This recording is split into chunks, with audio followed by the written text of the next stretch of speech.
Bien, buenas tardes para todos y todas. Queremos darle la bienvenida a esta transmisión, a este espacio que el Instituto Popular de Cultura ha creado en este semestre que se llama la Cátedra Abierta Delia Zapata Olivella, una estrategia que hemos implementado para dinamizar, promocionar y poner en diálogo todo el trabajo que se adelanta desde el área de investigaciones, donde tenemos pues un trabajo importante en torno al acervo cultural, bibliográfico que se tiene desde ahí, con una biblioteca especializada en artes, con una documentación que también tiene un carácter patrimonial muy importante. Entonces, esta cátedra es alrededor también de todo este trabajo que se adelanta desde esa área del Instituto Popular de Cultura y, por supuesto, un homenaje que se hace a la maestra Delia Zapata Olivella, que fue maestra justamente de la Escuela de Danza, que hizo parte de un trabajo de expedición, de investigación muy importante, que hace parte de ese acervo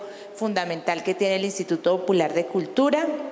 Esta tarde pues estamos desde el edificio Coltabaco, que es la nueva casa que tiene el Instituto Popular de Cultura, que desde el 9 de septiembre pues es oficial que tenemos este espacio para que se empiece a dinamizar no solo lo que hace el Instituto Popular de Cultura, sino también toda esta zona de la ciudad, haciendo parte de este eje cultural y ambiental que se ha venido consolidando en la ciudad. Queremos nuevamente darle la bienvenida a quienes están conectando en ese momento para recibir también sus comentarios, preguntas y por supuesto también un saludo muy especial a quienes nos acompañan acá de manera presencial en Coltabaco. Tenemos invitados muy especiales acá que nos acompañan. Es director del Instituto Popular de Cultura, exsecretario de Educación, William Rodríguez. Maravilloso que esté acá con nosotros, que siempre es muy importante sus aportes. Es coordinadora académica también del Instituto Popular de Cultura, Gina Aguilar, y bueno, y más compañeros aquí que agradecemos su presencia. Y por supuesto pues tenemos acá a nuestros invitados especiales, pues acá Luis Duarte, que es el maestro y es de la casa propiamente del Instituto Popular de Cultura y que adelanta o coordina digamos todo ese trabajo desde el área de investigaciones para esta cátedra. ¿Qué número es de la cátedra hoy? Esta es la edición número 3 de este primer semestre en que hemos arrancado satisfactoriamente pues con el apoyo que hemos contado no solo en la institución, sino de las escuelas y otras instituciones que están muy interesadas en el acervo, en la gestión, en la difusión de esos ejercicios de producción de conocimiento que se llevaron a cabo desde los años 60 y que hoy en día es un desafío para nosotros poder actualizar a nivel metodológico, a nivel epistemológico, y uno de los esfuerzos en ese sentido es la creación de esta cátedra que pudimos abrir con la presencia de la hija de Delia Zapata, con Edelmira, con quien además hoy en día estamos haciendo un montón de trabajos. Todo el que va pasando por aquí queda un poco relacionado ya, iniciado en el IPC. Es cierto, además otro aspecto muy especial es que estamos haciendo la cátedra en el marco de la Feria Internacional del Libro de Cali, donde además con el área de investigaciones estamos acá con un espacio en Coltabaco, donde estamos dando a mostrar todo el trabajo también editorial que tiene el Instituto Popular de Cultura, porque el Instituto Popular de Cultura tiene una de las revistas más antiguas e importantes alrededor de las artes y la cultura, y otras publicaciones que también tenemos de ejercicios de investigación y ejercicios también de otro tipo didáctico que se hace al Instituto, ¿no, Luis? Sí, afortunadamente yo creo que en los 2 últimos años hemos podido más que duplicar la cantidad de publicaciones que tenemos. Tenemos una responsabilidad, yo diría que de tipo patrimonial con la ciudad, incluso con el país, al preservar y continuar con la edición de páginas de cultura desde el año 1961, que pasó por distintas etapas, llamándose hojas de cultura, bueno, en fin, y hoy en día pues hemos actualizado algunos ejercicios de eso. Estamos muy agradecidos igual con todos quienes han participado en las distintas etapas, porque nos han impulsado a lo que hoy estamos haciendo ahí. Ahora bien, como contamos con una ficha de inversión para para investigación. Cada escuela de artes populares del instituto, danzas, teatro, artes plásticas y música, cuenta con una publicación donde se dan cuenta de los procesos de investigación, esas preguntas. Estamos en un momento preliminar y entonces lo que se van a encontrar este año en las publicaciones son los cuestionamientos, los diálogos, las posibilidades que dan las distintas disciplinas que nos ocupan a nosotros. Entonces yo creo que contamos con 4 publicaciones ahí, con un ejercicio además de carácter etnográfico, unas herramientas de trabajos de campo, de construcción de proyectos de investigación que van a ser muy útiles para nuestros estudiantes, y además tenemos una publicación para profesores, para que compartan además los ejercicios de experimentación, de creación, pues toda vez que además hay un reto enorme en nuestros profes, y es que son artistas que se vuelven profes y ahora investigadores, y eso los pone en un escenario de escribir, de ir a trabajos de campo, de registro, de sistematizar, de publicar también. Es cierto, y bueno, además de estar acá, pues la idea es también contarles que aparte de este espacio, de esta cátedra, hemos tenido charlas, hemos tenido también unos encuentros muy interesantes con cuentería, lectura o cuento cantado, que también lo hemos tenido desde el espacio de la Biblioteca Teófilo Roberto Potes del Instituto Popular de Cultura. Hemos tenido un taller también que ha coordinado el Semillero de Artes Plásticas de la Escuela de Artes Plásticas aquí, que fue muy nutrido el fin de semana pasado, y lo vamos a volver a tener este fin de semana de cierre de la Feria del Libro, para que ustedes puedan venir acá y se puedan conocer mucho más de lo que estamos haciendo en el Instituto Popular de Cultura, y recordarles además que ya estamos en inscripciones, hemos abierto inscripciones en cada uno de nuestros programas, nuestros 5 programas académicos: teatro, música, danza, artes plásticas y fotografía, para que ustedes puedan ingresar ya a nuestra página web www.institutopopulardecultura.edu.co, y ahí van a encontrar todos los pasos, los criterios que se tienen para que ustedes puedan disfrutar, tengan la oportunidad de formarse en excelencia en artes populares y tradicionales en el Instituto Popular de Cultura. Bueno, con esa introducción, digamos, como contextualizando un poco de qué se trata la cátedra abierta, de qué hace el área de investigaciones que se encarga de este espacio que hemos generado completamente, digamos, participativo, para que muchos conozcan toda esta producción, y además de contarles lo que ya hemos hecho en la Feria del Libro, lo que vamos a seguir haciendo para que nos vengan a visitar acá en el edificio Coltabaco. Bueno, nosotros también acabamos de cerrar la exposición, ahí están pintadas, de 4 egresadas de artes plásticas acá. Entonces van a encontrar el espacio como en obra, porque ya vamos a empezar a hacer el montaje de nuestra gran muestra de artes plásticas que se llama Semilla, Herencia y Color, que los queremos además invitar el 4 de noviembre, que será su lanzamiento, para que también estén atentos a ese trabajo que ya empezamos el montaje acá.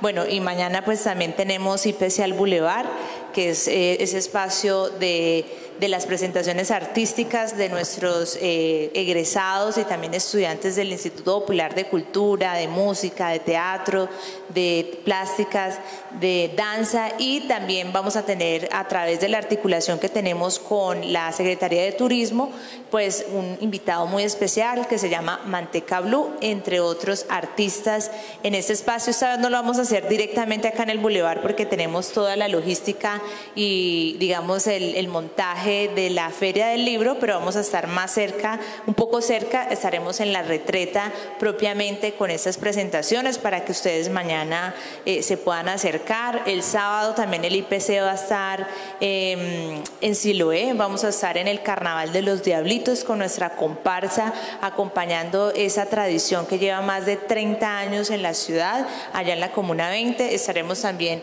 en Puerto Rellena o Puerto Resistencia haciendo unas brigadas artísticas, para que ustedes también conozcan esta nutrida participación que tiene el Instituto Popular de Cultura en la ciudad. Bueno, sin más preámbulos, pues quiero darle la bienvenida a nuestros protagonistas acá en el espacio de la cátedra abierta, que son los maestros Arleison Arcos Rivas y el maestro Flasminio César Aguilar, a quienes damos pues la bienvenida. Yo tengo aquí, digamos, como la biografía, pero a mí sí me encantaría que directamente nos pudieran contar ellos y contarles a ustedes quiénes son, cuál es su trayectoria, la experiencia para estar, digamos, haciendo este diálogo hoy muy importante, tanto alrededor del tema de la obra, de alguna manera de la maestra Delia Zapata Olivella, desde ese campo más de la música con el maestro Flasminio, pero también hablar de la abolición de la esclavitud, de esos 170 años que el Ministerio de Cultura pues ha declarado este año como el año de la libertad,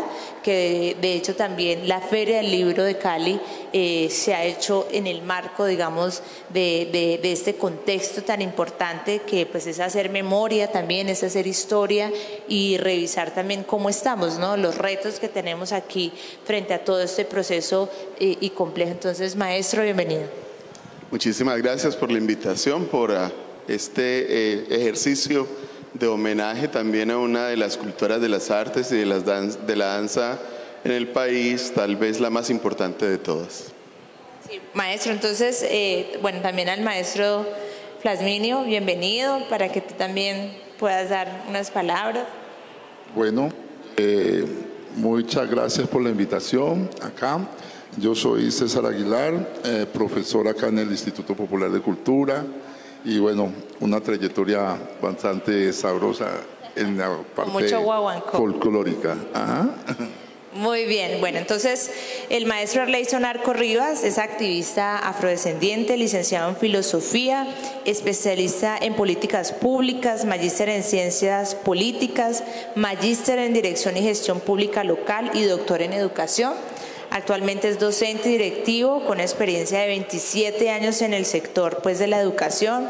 Ha escrito una serie de artículos, textos, muchos de ellos relativos a la teoría política de la afrodescendencia, pensando esencialmente en cómo se hace la recuperación epistémica de la experiencia afrodescendiente en Colombia. Y pues nuestro maestro Flasminio César Aguilar, como ya lo dijo, que es maestro de acá de la Escuela de Música del Instituto Popular de Cultura, también dirige el representativo del grupo de música de Colombia Folclórica y también el representativo de la Chirimía Ensamble que tiene el Instituto Popular. Es músico, clarinetista, actualmente director, como lo decía, y se ha formado pues con grandes maestros como Luis Carlos Ochoa y su padre Leovildo Aguilar. Cuenta con una amplia y reconocida trayectoria en Colombia, México y en países de Europa como Alemania. Ha participado de la Big Band en Nueva York y ha recibido galardones como la mención al primer clarinetista en el Festival de Música del Pacífico Petronio Álvarez. Entonces, esos son, digamos, los perfiles de los maestros y la idea es pues que empecemos pues la charla, Luis. Ya, no, bueno, en esta edición tenemos un ejercicio, cada vez vamos probando, yo creo que eso refleja un poco el espíritu de lo que es investigar ahora en el instituto, es la posibilidad de experimentar otras opciones, ¿no? Hoy tenemos dos bloques, diríamos. Por una parte vamos a escuchar a Arleison, que nos va a comentar acerca de esos estudios que a profundidad ha podido hacer como activista y investigador sobre la legislación afro y eso cómo incide en la etnoeducación. A mí me gustaría empezar en ese sentido conociendo un poco de tu trabajo, que nos comentes qué es lo un poco más relevante que tú crees y qué importancia en el marco de la abolición, de la conmemoración de los 170 años de la abolición de la esclavitud, realmente qué importancia y qué pendientes tenemos frente a eso, Arleison. Bueno, en el país tenemos un conjunto de investigadores afrodescendientes, investigadoras que han venido gestando cada vez con mayor hondura y con mayor peso lecturas propias en torno a los problemas asociados a la descendencia africana en el país, que no empieza, diríamos, con la sola idea de la esclavización, sino que se remite a África no tanto como esa idea romántica de África cuna de las civilizaciones, sino a África como el territorio en el cual los distintos procesos culturales que caracterizan a quienes hoy se reivindican como hijas e hijos de africanos o hijas e hijos de descendientes de africanos, para ser mucho más precisos, pues se afincan. Ese tipo de recuperación ha venido a cuestionar los procesos de esclavización sobre los cuales la historiografía política en Colombia tradicionalmente vinculaba a la población afrodescendiente, con afirmaciones que en la escuela resultan perversas, como por ejemplo, de África vinieron esclavos, para empezar a decirnos, no, eso no es cierto. De África vinieron hombres y mujeres pertenecientes a pueblos históricamente existentes, culturalmente valiosos, con identidades, con tradiciones, con un desarrollo propio que fue roto, bloqueado, vulnerado por la presencia esclavizante europea en los distintos territorios africanos. Ese es un punto de partida que rompe con la historiografía tradicional en Colombia y que efectivamente nos lleva a pensarnos los procesos de invención étnica afrodescendientes en los cuales estos pueblos yorubas, bantúes, carabalíes, fan, etcétera, son, no como decía la arqueología o la antropología, perdón, clásica, huellas de africanía, sino que son la simiente de los procesos de africanización que hoy todavía están palpitando en América. Eso es, diríamos, un punto de partida interesantísimo. Sobre ese punto de partida se construyen otras lecturas, otras relecturas, como cuáles, como aquellas que nos llevan a pensar cuál fue el peso y el papel de las y los descendientes de africanos en las independencias en nuestros países.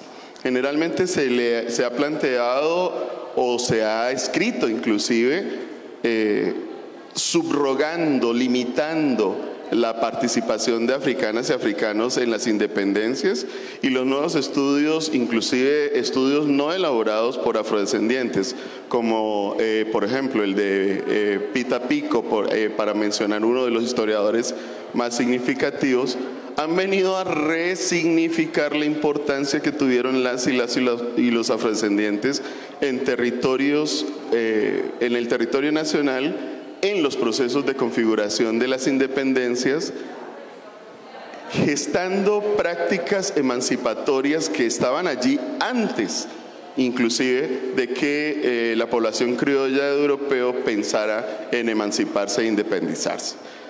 Cumbés, palenques, a lo largo y ancho de todo el territorio nacional, que incluso su existencia vino a ser develada cortesía del conflicto armado que este país ha vivido, y que nos llevan a pensar en que durante más de 4 siglos, a lo largo y ancho del territorio nacional, por ríos, en veredas, en territorios crecidos de manera autónoma y al margen del Estado, las y los descendientes de africanos hicieron su vida al margen del Estado.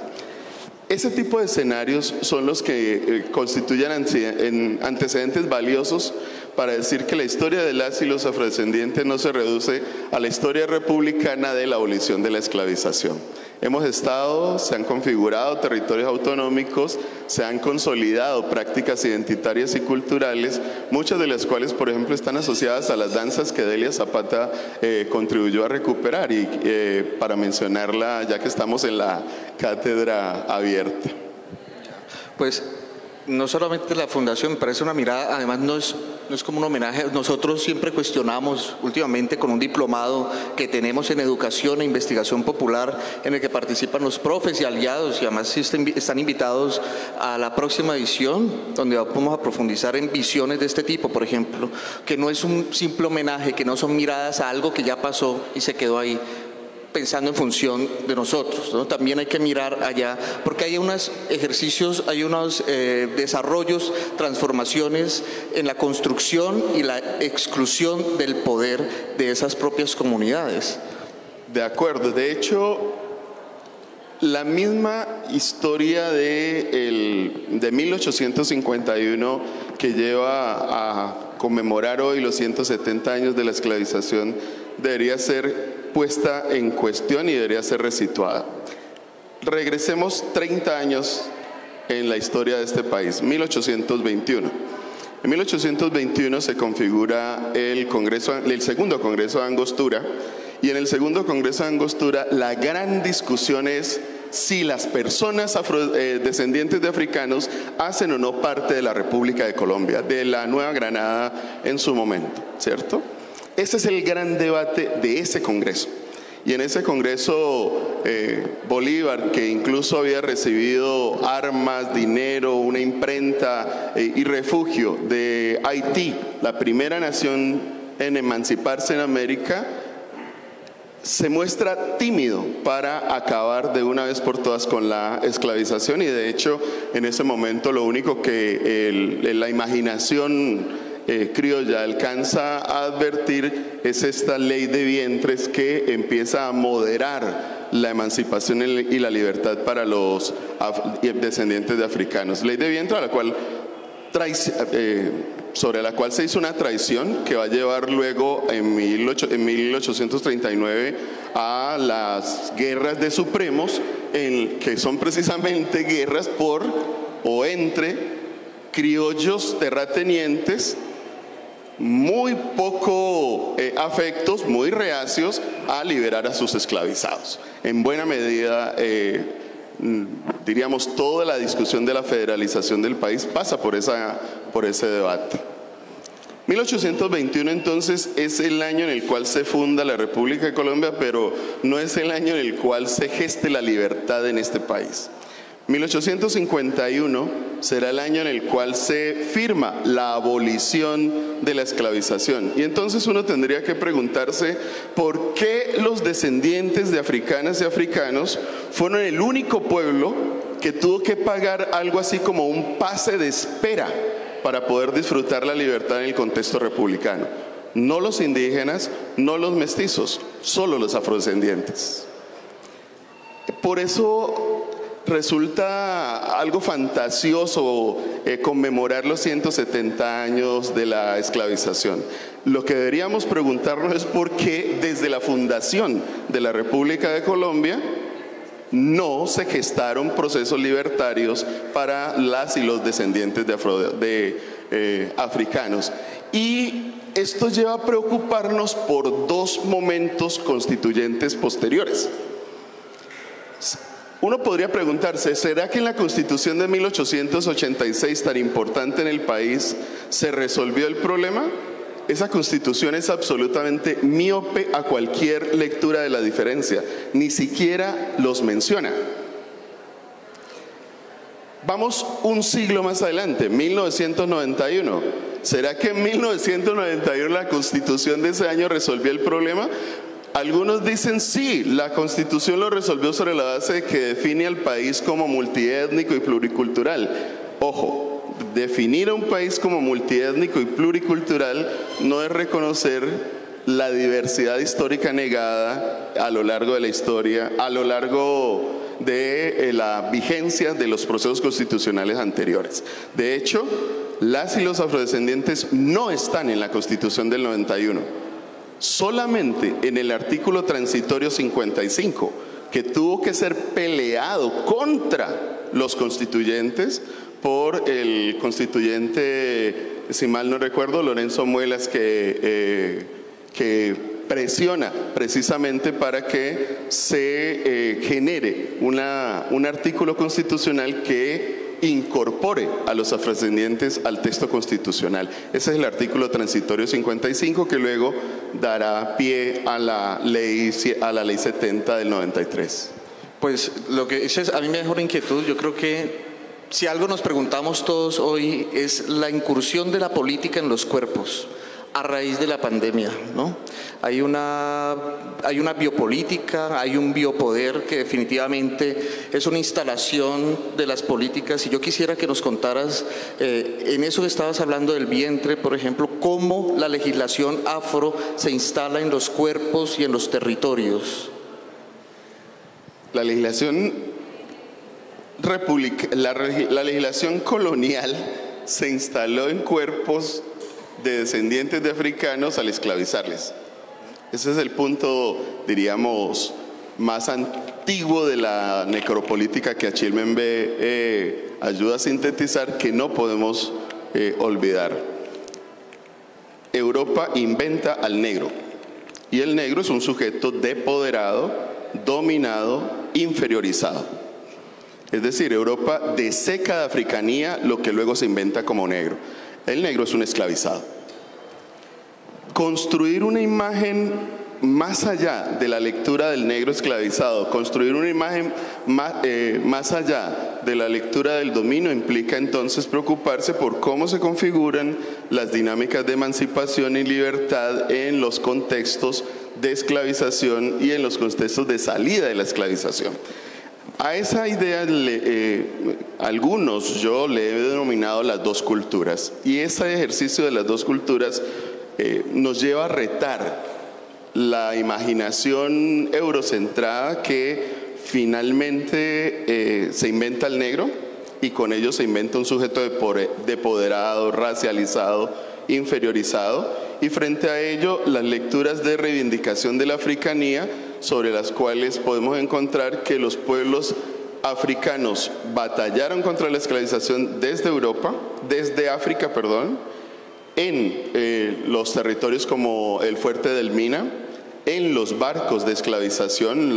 Los motines fueron permanentes durante el periodo de esclavización, al llegar a los puertos en América, en los territorios, haciendas, minas, en donde efectivamente su trabajo fue valioso e importante, y en la configuración de procesos de autonomía territorial que, como mencionaba, pues van a llevar a los palenques y a los cumbé durante muchísimos años en el país, hasta ahora, cuando efectivamente todavía sigue esta pelea por la defensa y el reconocimiento del territorio. Defensa y reconocimiento del territorio que vuelve otra vez a poner nuevas restricciones a los cuerpos. Las mujeres en particular han tenido que marchar hasta Bogotá. Francia Márquez es producto de ese ejercicio, marchar hacia Bogotá para reivindicar el hecho de no ser vulneradas, de que la vida pueda ser protegida en la toma y en cualquiera de los otros territorios afrodescendientes en el país. Un proyecto bellísimo como el de Mariposa estos problemas de la memoria, del Alzheimer de ancianidad seguramente, en Buenaventura, que ha venido a enfrentar las dinámicas de violencia contra las mujeres por parte de actores armados. Y así en todos los distintos territorios del Pacífico podemos encontrar prácticas de resistencia fuertes contra los actores armados, contra actores estatales inclusive que han participado de dinámicas de violencia. Igual ocurre en los Montes de María, igual ocurre en la región de Ibullera, por ejemplo. Por supuesto, ahí hay entonces prácticas libertarias ferozmente defendidas, en particular por las mujeres, contra las dinámicas de violencia que generan dominio y generan subrogación. Ok, pues para terminar con este primer bloque, a mí me gustaría que después de todo este recorrido tan interesante que has hecho, y a propósito de lo que estamos viviendo, que no es pues un secreto para nadie, lo que ha pasado con los diálogos de paz, con el proceso, donde están de por medio las comunidades indígenas y las comunidades afro, ¿qué nos queda como proceso de resistencia en el escenario en el cual además se avecinan las elecciones? ¿Tú qué crees? Hoy las principales ciudades del Pacífico están batallando contra grupos armados cada vez mucho más presentes en los territorios, que además han recrudecido sus violencias. Ocurre en Tumaco, ocurre en Quibdó, ocurre en Apartado, y ocurre en una ciudad como Cali, en donde en plena explosión social, producto del paro, murieron más de 30 personas afrodescendientes, por ejemplo. Efectivamente, como escribimos alguna vez con Melquisedec Blandón, somos herederos de tradiciones libertarias. La necesidad de existir y de reexistir acompaña la experiencia de ser afrodescendiente en este país, y efectivamente lo vemos todos los días en las distintas prácticas de los grupos juveniles, de los grupos comunitarios, de los grupos de mujeres, de los grupos, diríamos, que vienen enfrentando en cada uno de los territorios y en las ciudades en donde hoy está la mayor cantidad de afrodescendientes. Producto de la migración forzada, pero también producto de la presencia sostenida de las y los afrodescendientes en entornos urbanos, muchos de ellos en entornos urbanos pauperizados. Cali, por ejemplo, es una ciudad que estableció una línea de color que hoy todavía se sigue llamando distrito, ¿cierto? Y que efectivamente demarca condiciones desfavorables. Aún en esas condiciones desfavorables se sigue luchando. Sí, bueno, muy importante, digamos, justamente en este espacio que se ha creado de la cátedra, desde el área de investigaciones, donde revisamos y ponemos en diálogo, digamos, toda esta historia que tiene pues muchas miradas, muchos discursos, también versiones, donde cada vez que tenemos la oportunidad de conversarlo, pues vamos como aterrizando mucho de manera tal vez más pertinente, pues justamente todo este discurso histórico, este devenir, por ejemplo, alrededor de los 170 años de la abolición, que efectivamente no se agota ahí, como tú bien lo decías, sino que hay unos procesos anteriores, que ese mismo proceso se ha, digamos, dado en términos no solo desde la educación, desde lo político y de toda esa construcción cultural de manera, digamos, incompleta o hasta equivocada también, ¿cierto? De acuerdo. De acuerdo. De hecho, cuando nos pensamos la etnoeducación como la posibilidad de presentar la experiencia afrodescendiente en el país, en buena medida lo primero que hay que cuestionar es el hecho de la folclorización de esa presencia. A veces, y hay que decirlo con total radicalidad, a veces reducimos la experiencia afrodescendiente a la música o a la culinaria o al deporte. Son asuntos importantes, vitales para nuestras comunidades, por supuesto que sí, y en buena medida expresan prácticas de resistencia, la manera como se baila, como el cuerpo se mueve, cómo se canta, cómo se pregona, cómo se estructura los versos, por ejemplo, en la décima que se cultiva en el Cauca o en Buenaventura. Son prácticas de resistencia y son importantes, pero no es la única manera de presentar la experiencia afrodescendiente. Por eso hacía alusión a los ejercicios de investigación que se vienen adelantando, y pues permítanme hacer mención al hecho de que hemos consolidado la Asociación Colombiana de Investigadoras e Investigadores Afrodescendientes, precisamente con la intención de seguir fortaleciendo las dinámicas epistémicas sobre la experiencia afrodescendiente en Colombia. No, es muy necesario además, porque de todas maneras esas versiones encontradas no solo son de antes, son muy actuales, ¿sí? Incluso haciendo referencia a esos procesos históricos, pero también a lo que está sucediendo actualmente en el país, que incluso tratan de desvirtuar algunas de esas miradas históricas, y ahora pues también frente a los procesos pues sociales, culturales, políticos que atraviesa el país. Y bueno, como tú bien lo decías, efectivamente las poblaciones afrodescendientes, que son diversas también, no se agotan en el tema de las artes, donde siempre, digamos, ha sido como el espacio donde se ha puesto las artes, el deporte, pero efectivamente son otras áreas muy importantes de la investigación, del conocimiento, donde siempre han estado, siempre ha tenido esa presencia fuerte, y por eso es la oportunidad de tener, por ejemplo, asociaciones ahora como la que mencionas, porque se ha tenido toda esa trayectoria. Pero bueno, nosotros como institución de artes, ¿sí? Las artes populares, tradicionales,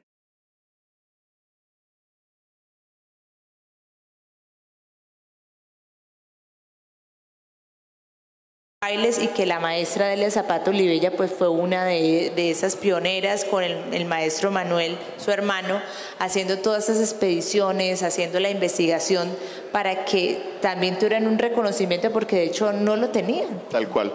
De hecho, lo interesante del trabajo de Delia Zapata como folclorista, como experta en danza, el trabajo de Manuel Zapata Olivella como antropólogo, nos lleva a pensar que no es el baile en sí mismo, no es la música en sí misma, no es el canto en sí mismo, es lo que expresa la gente, las comunidades, el cantor, quien baila, es lo que expresa quien crea o registra en un determinado movimiento el dolor, la angustia, la alegría, los rituales de nacimiento. Por ejemplo, en el caso de Delia Zapata fue muy importante recuperar en sus danzas los rituales asociados a la siembra, al cultivo, a la vida, al nacimiento, a la muerte. Entonces, más que el baile como un asunto mimético, ¿cierto? Es todo lo que las comunidades dejan como legado y en su presente, en las prácticas dancísticas, en sus músicas, incluso ya que veo por ahí a uno de los nuevos artistas muy buenos que tiene Cali, Davis, pues lo estoy viendo por allá y ojalá lo invite algún día por este lado. Incluso quienes hoy hacen hip hop, quienes hacen freestyle y vuelven y nos dicen que la experiencia afrodescendiente no es una experiencia que se quedó en el pasado, afincada en el pasado, sino que es una experiencia que se recrea permanentemente, y por eso algunos hablamos de procesos de invención étnica, procesos en los cuales efectivamente las distintas generaciones recuperan el legado de sus antepasados, recuperan el legado de los ancestros, pero también agregan o registran aquello que para sí mismos es supremamente importante porque constituye su experiencia de vida igualmente. Bueno, entonces dándole paso también ahora a nuestro maestro Flasminio, de música, que además acompañó en muchas ocasiones a la maestra Delia Zapata Olivella.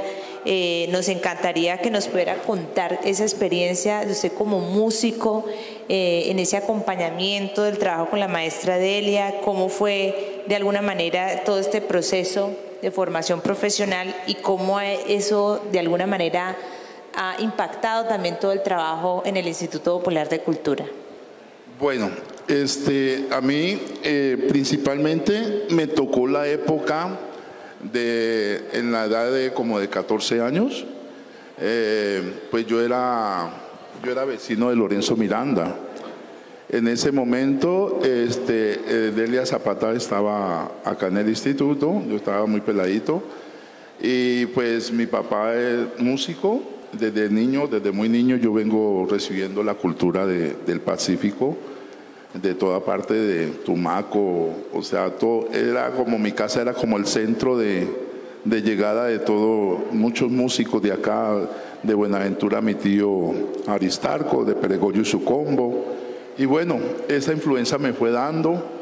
Entonces yo veía, Lorenzo era mi vecino mío, entonces yo veía que él iba y que le preguntaba a mi padre, bueno, y yo veo que el man baila muy sabroso y que baila, pero no baila salsa ni nada, sino que bailan con vestidos típicos y todo. En una de esas, Lorenzo me llevó al Instituto Popular de Cultura, que yo quería ver cómo era la cuestión. Entonces ahí conocí, hasta le decían, bueno, Lorenzo, ¿de dónde sacaste a ese muchacho que es, como Lorenzo era gordito así como yo y yo era gordito como él? Entonces ahí comenzó más o menos la inquietud mía fui bailarín del conservatorio, ahí fue que conocí a Luis Carlos Ochoa también, que me metió a la música, a la parte de la música. Bueno, de ahí ya comencé a elaborar a estudiar, pues a ver la cuestión. Yo soy más folclorista que músico popular, pues me hice más en el instituto, comencé como músico, y y de ahí fui a Bogotá. De ahí llegué yo a Bogotá, ahí fue que realmente estuve trabajando en tierra colombiana y tuve la oportunidad de ir a presentaciones con Delia Zapata, con Sonia Osorio, Ligia Granada, viajé a Rusia, y ahí fue que me hice la formación musical. Y maestro, esa relación tan especial entre la música y la danza, porque digamos que siempre ha estado presente desde ese trabajo de formación, también toda la experiencia profesional que usted tiene, y ahora, por ejemplo, en el instituto que estás como director del representativo de la escuela de danza, que es Colombia Folclórica. ¿Cómo es esa relación disciplinar? La situación es esta. Habemos músicos de música salseros o de música popular. Yo me he conservado más que todo en la música, hacer música para las danzas. O sea, yo soy músico que hace parte para coreografías y pues, de hecho, pues soy el que aquí en el instituto hice la mano de currulado, que estamos haciendo mano de currulado, y el avance tratamos de hacer fusionamos la música, o sea, ya no hacemos folclore, neto folclore, ¿no? Ya viene siendo fusionado, por lo menos los ritmos que manejamos en el folclore. Hay que saber que por lo menos currulado, la juga, en la parte del sur, jota, abosado, entonces toda esa vaina tiene que... ¿Y cómo era esa relación de ese trabajo con la maestra Delia, por ejemplo, en esos momentos? Mira, teníamos una cosa muy especial que tuve la oportunidad en Bogotá de trabajar con Sonia Osorio, Delia Zapata y Ligia Granado, como te dije. En Delia Zapata era más autóctono, ¿no es cierto? La danza, la coreografía era más de investigación.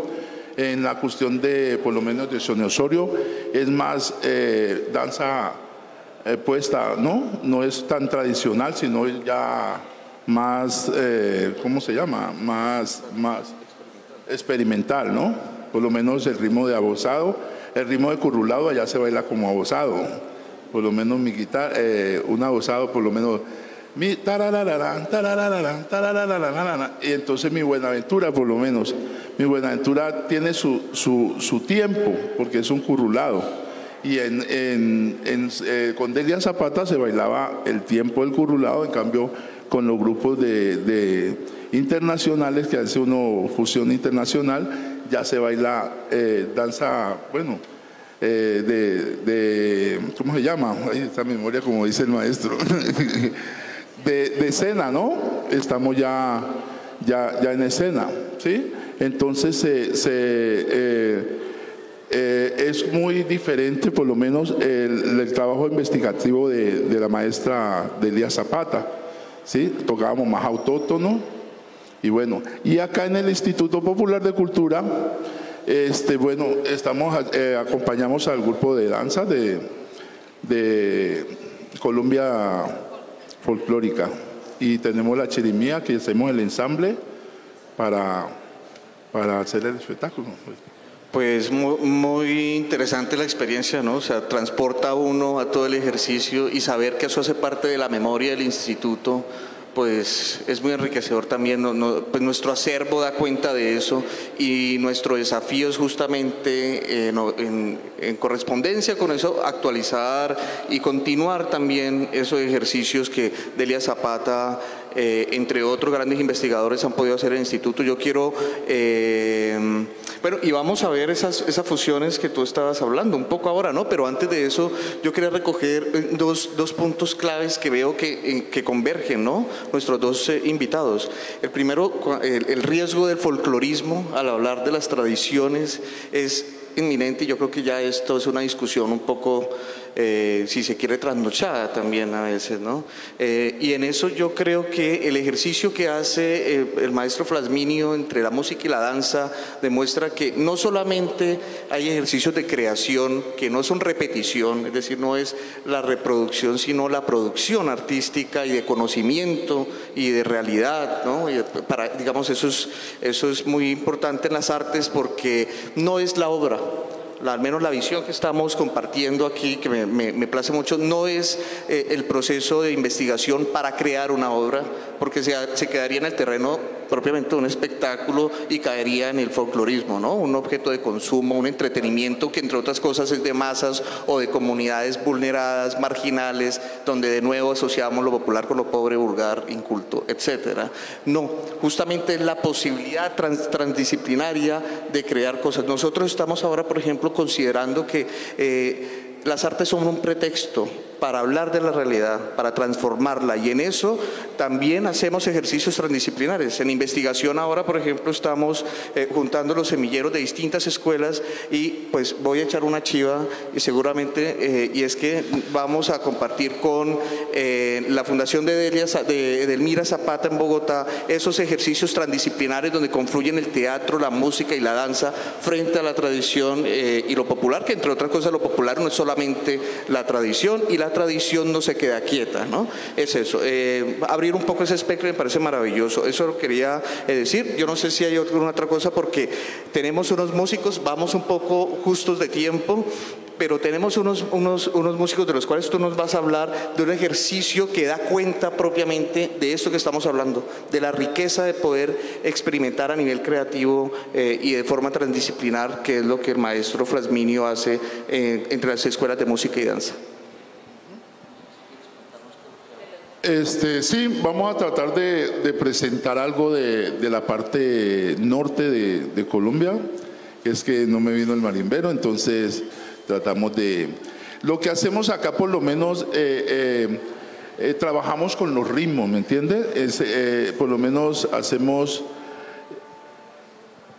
en ritmo, por lo menos de abosado, tratamos de hacer nuevas melodías, por tratar de evolucionar tratar experimentar más los ritmos. Por lo menos podemos hacer de mucha improvisación. Ahorita lo van a apreciar cómo vamos a...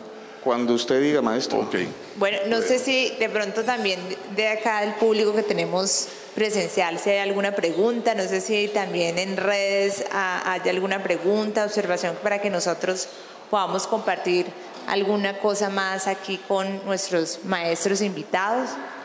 Pregunta, alguna observación, o pues le podemos dar paso, digamos, a que puedan nuevamente recordar el perfil que tiene la maestra Delia Zapata Olivella, que es a quien le damos pues nombre a esta cátedra abierta a propósito de hablar todos estos temas que son fundamentales para nuestra ciudad y el país en general, y por supuesto para la producción del conocimiento. Y mientras también se acomodan pues entonces los músicos con el maestro Flasminio. Eso significa que paramos un minuto para irnos a la rumba del guaguancó. Entonces mientras vamos a ver el perfil de la maestra Delia Zapata.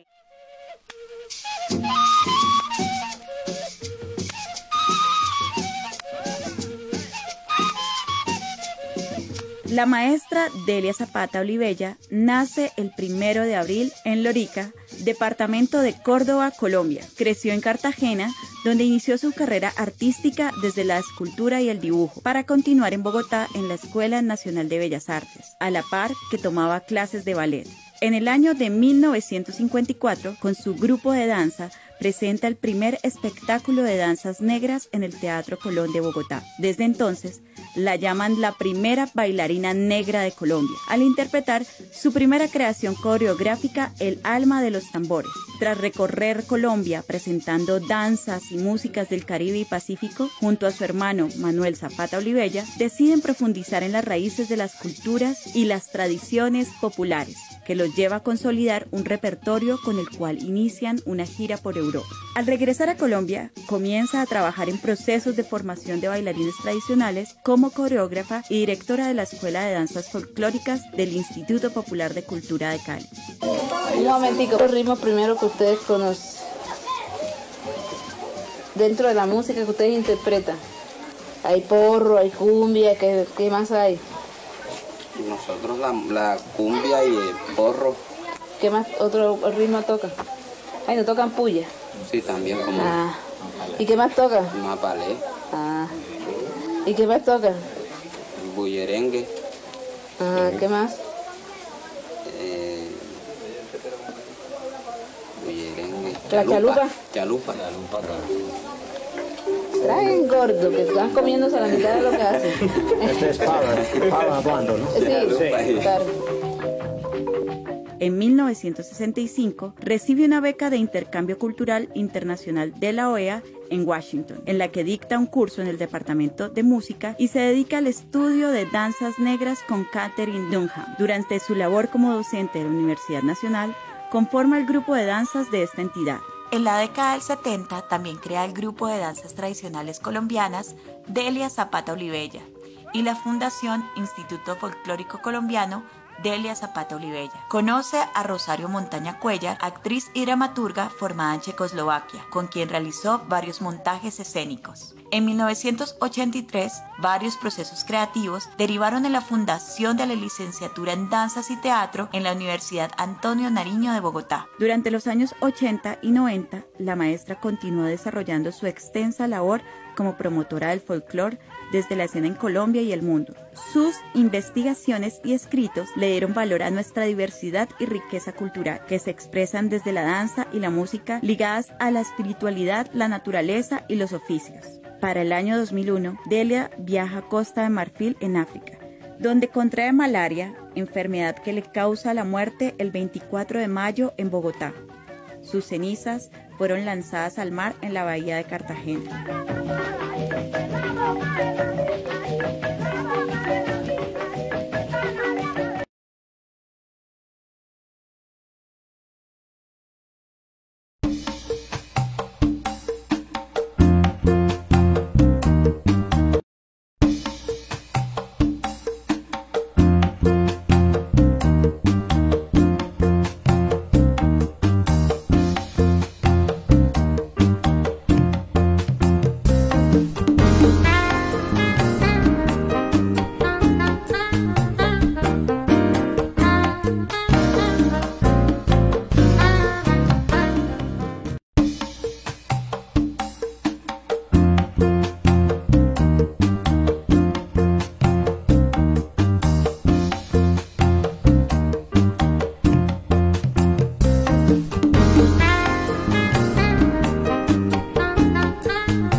A continuación, señoras y señores, esto es Quilele, del Pacífico Norte.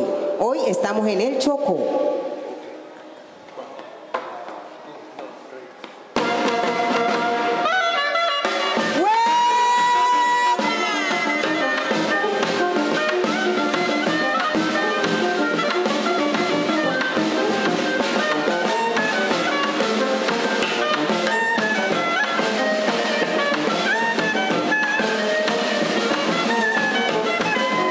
Todo el mundo está bailando Quilele, yo también lo sé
Y estamos en el Chocó, seguimos en el Chocó, señoras y señores. Un abosado instrumental.